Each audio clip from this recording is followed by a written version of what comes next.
বলছিলাম নামাজ শ্রেষ্ঠ ইবাদত, নামাজের চেয়ে বড় কোন ইবাদত আল্লাহ আমাকে আপনাকে দেয় না।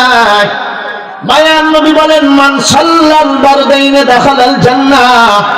উম্মত, দুই ঠান্ডার নামাজ যারা আদায় করবি আল্লাহর নবী বলেন এরা জান্নাতে ঢুকে গেল। দাখালা এটা পূর্বের সাথে সম্পর্ক ফেআইল। দাখালা মানে সে জান্নাতে ঢুকে গেল। দুই ঠান্ডার নামাজ মানে হলো আসরের নামাজ আর মাগরিবের নামাজ। এই আসর আর মাগরিবে সারা বাংলাদেশ গোটা দুনিয়া যত বাজার আছে আসর আর মাগরিবে বাজারে মানুষের আড্ডা বেশি হয়, ঠিক কিনা?